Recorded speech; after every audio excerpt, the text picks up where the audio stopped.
Hello everyone, फिर से स्वागत है मेरा न्यू ब्लॉग पर। और आज किसको मेकअप किया है, कहाँ गया है, ये आप लोगों के साथ शेयर करेगा। और आज था मेरा दो ब्राइट दिन, बहुत ही बिजी था और शाम को हमको पार्टी भी अटेंड करना था। तो आप लोग ब्लॉग पे बने रहना, आप लोगों को पूरा हम दिखाएगा। ब्लॉग को स्टार्ट करता है घर से। ये रात का ब्लॉग है। रात को मेरा पार्टनर को खाने का मन हो रहा था ट्रिपल एक्स नूडल्स, जो कि बहुत स्पाइसी झाल होते हैं। और हम लोगों का घर में सबका क्या है, ये है क्या बोलते हैं, गैस्ट्रिक। सबका गैस्ट्रिक प्रॉब्लम है, लेकिन भी खाएगा बोला है तो अभी खाना ही पड़ेगा, उपाय नहीं। 4 पैकेट लेके आया था और पूरा बना लिया था और सॉस में डिक कर लिया था। और जेफरिन था, भाभी था, हम था, मेरा पार्टनर था और जेरिन भी था। जेरिन तो बहुत छोटा है, उसको तो ये स्पाइसी देने से वो क्या करना था नहीं पता। तो उसको हम लोग जस्ट बॉईल करके थोड़ा ऐसे ही हम लोग दे दिया थाल में, तो वो उसको ही खा के खुश हो रहा था। और दूसरा साइड जेफरिन पूरा नींद में था, उसको उठाने के लिए भी ट्राई कर रहा था, लेकिन वो पूरा नींद में ही है। लेकिन अभी इसका नींद वींद सब गायब होने वाला था थोड़ा ही टाइम में। अभी बस मिक्स कर रहा है उसका चाचू मिक्स करने के बाद सबका प्लेट में सर्व कर दिया है। अभी हम लोग खाने का बारी था। बीच बीच का हम वीडियो डालना भूल गया। और यहाँ पे हालत खराब हो गया था एकदम। 2-3 बार खाया तो एकदम ऐसा फील हो रहा था कि खत्म होने वाला है जिंदगी। लेकिन भी क्या करेगा, खाते गया। और हम लोग कुछ रेडी नहीं किया था सामने, ना पानी लेके रखा, ना आइस लेके रखा, ना कुछ भी लेके नहीं रखा था। लेकिन कहीं हम सुना था दूध का कुछ सामान खाने से झाल जो जल्दी खत्म होता है। तो लास्ट में ऐसा हाल हो गया था कि बर्दाश्त नहीं कर सक रहा था। और अमूल कूल मंगाए हैं जेफरिन को ऊपर दुकान भेज के। अमूल कूल जब थोड़ा पिए तब दिल को थोड़ा शांति मिला, तसल्ली मिला। इतना झाल, मतलब क्या बोलेगा। बहुत लोग खाता होगा, या हमें बहुत लोगों को पता होगा, लेकिन हम बहुत दिन का बाद खाया था, 1 साल पहले खाया था। तब भी मतलब बहुत ज्यादा ही झाल था उसमें। तो हम फ्रिज में मुंह घुसा के रखा था अपना। लेकिन तब पता नहीं था कि ये सब दूध का सामान वामान खाने से ठीक होता है बोल के। लेकिन इस बार हमको पता था, तो इसलिए हम अमूल कूल मंगा के पी लिया था। रूम का हालत बहुत खराब हो गया था, एकदम गंदा हो गया था। क्योंकि हम लोग वहाँ नूडल्स चैलेंज कर रहा था सब लोग एक साथ, तो बच्चा बच्चा सब लोग था, तो रूम का पूरा धजिया उड़ गया था। हम बहुत साफा सुथरा वाला इंसान तो नहीं है, लेकिन रूम गंदा होने से हमको बर्दाश्त नहीं होता। रूम हम साफ कर ही लेते हैं। अगर 10 दिन बिना झाड़ू मारे रूम साफ रहेगा तो हमको कोई प्रॉब्लम नहीं है, रह लेगा। लेकिन गंदा होने से फिर प्रॉब्लम हो जाता है। गंदा होने से चाहे घर हो, एकेडमी हो, हमको साफ चाहिए ही होता है, ऐसा हो जाता है। ये नेक्स्ट दिन का वीडियो है। अभी हमको रेडी करके जाना था एकेडमी, और वहाँ 2 ब्राइड को अटेंड करना था। उसके बाद शाम को पार्टी में भी जाना था। तो हम घर से ही मेकअप कर लिया था, और हम सोचा था शाम को अगर मेकअप खराब हो जाएगा तो हम से मेकअप कर लेगा।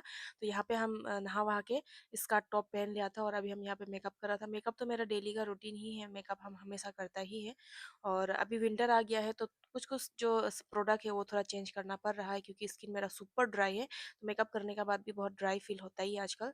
तो 1-2 ऐसा प्रोडक्ट है जिसको चेंज करना पड़ेगा अभी, ऐसा लग रहा है। और हम रेडी हो गया था, और अभी हमको जाना था एकेडमी। और एकेडमी में आज आ रहा था मेरा वही सिस्टर जिसका वेडिंग में हम मेकअप कर दिया था। आज उसका रिसेप्शन डे था। तो वो बोला था कि आज भी मेकअप करना है। तो हम बोला आ जाओ भाई, क्लास में आ जाओ, सब मिलके हम लोग कर देते हैं, रेडी कर देते हैं। और वो क्लास आ गया था, और उसका साथ में 2 सिस्टर भी आया था उसका। और यहाँ पे उसका आज आउटफिट था पिंक कलर का साड़ी। और शादी में तो रेड कलर का था, लेकिन आज वो पहनने वाला था पिंक। तो बिना देरी किए हुए हम वीडियो थोड़ा लेके हम मेकअप करना स्टार्ट कर दिया था, क्योंकि दूसरा क्लाइंट का उधर भी जाना था। और यहाँ पे मेकअप स्टार्ट कर दिया था, जैसे जैसे बोला था। एक हमको रेफरेंस फोटो दिखाया था कि माया दीदी ऐसा टाइप का हमको कर दो बोल के। तो हम बोले ठीक है, वैसा टाइप का ही कर देगा। बेस जैसे शादी में हम थोड़ा हैवी सा कर दिया था, लेकिन रिसेप्शन है तो उसको हम लाइट रखने का ट्राई किया है। और ये फॉरएवर पैलेट का हम फॉरएवर 52 पैलेट को यूज़ कर रहा था। ये हमको बहुत अच्छा लगता है, क्योंकि इसका जो टेक्सचर है वो बहुत ही बटरी है। अच्छा से अगर स्किन में जाता है तो वो बहुत बढ़िया से ब्लेंड हो ही जाता है। मेकअप यहाँ पे जैसे जैसे वो बोल रहा था वैसे वैसे टाइप का ही हम करके यहाँ पे दे रहा था। और एक बात हम बोलेगा, मेकअप तो भाई मेकअप है। कोई ये नहीं सोचना है कि मेकअप कर दिया तो सब स्किन का प्रॉब्लम गायब हो जाएगा, एकदम छुप जाएगा और नीट क्लीन स्मूथ हो जाएगा। वैसा बिल्कुल नहीं। अगर आपका पिंपल्स है तो दिखेगा, आपका टेक्सचर स्किन है तो दिखेगा, आपका रिंकल्स है तो दिखेगा, फाइन लाइन्स है तो दिखेगा। मतलब ये मेकअप से बिल्कुल भी हाइड नहीं होता। चाहे कोई भी कंट्री का मेकअप आर्टिस्ट हो, वो बिल्कुल भी हाइड नहीं कर सकते। तो जो प्रॉब्लम है स्किन में वो तो रहता है। कुछ कुछ है जो हाइड हो सकता है, जैसे डार्क सर्कल हो गया, पिगमेंटेशन हो गया, डिस्कलरेशन हो गया, अनइवन स्किन टोन हो गया, ये सब तो हाइड होता है। लेकिन स्टार्टिंग में जो हम बोला था, फर्स्ट में जो बोला था, वो सब बिल्कुल भी हाइड नहीं होते। मेकअप ऑलमोस्ट यहाँ पे रेडी था, और यहाँ पे साड़ी पहना रहा था। साड़ी आज पल्लू को खोल के ही पहनाया है। इसीलिए हम मेरे स्टूडेंट लोगों को भी सिखाते हैं कि रिसेप्शन में कैसा लुक करना है, वेडिंग में कैसा लुक करना है, नॉन ट्राइबल में कैसा करना है, ट्राइबल में कैसा करना है।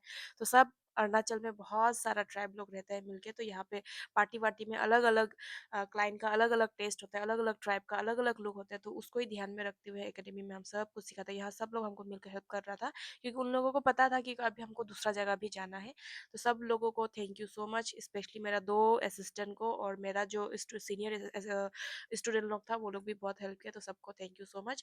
और बहन बोला था कि ओपन हेयर स्टाइल चाहिए बट दुपट्टा भी चाहिए, तो पीछे में हम थोड़ा सा जुगाड़ कर दिया था। फ्लावर वैसे हमको डालने का मन नहीं था, लेकिन सिस्टर फ्लावर लेके आया है तो इसलिए हम डाल ही दिया था। और सिंदूर थोड़ा हम फैला के लगा दिया क्योंकि रिसेप्शन डे था। रिसेप्शन में अगर बेंगोली रिसेप्शन डे है तो सिंदूर नहीं दिखेगा तो फिर क्या होगा, आदमी लोग बात बनाना शुरू कर देगा। इसलिए यहाँ पे हम सिंदूर थोड़ा फैला के डाल दिया था। और ये कुछ ऐसा लुक आ रहा था फाइनल लुक। तो बहन को हम बोला है कि आपका जब टाइम होगा आप आराम से चले जाना, लेकिन आपको छोड़ के ही अभी हमको निकलना पड़ेगा दूसरा लोकेशन का तरफ, क्योंकि उन लोगों का भी जो प्रोग्राम का टाइम है वो जल्दी ही था, तो जल्दी ही बुला रहा था उन लोग। हम और सबिता निकल गया और इमी को हम बोला कि क्लास को थोड़ा देख देना, स्टूडेंट लोग था। हम जाने से भी क्लास को हम बंद नहीं करता है क्योंकि इमी है, इमी देख लेता है।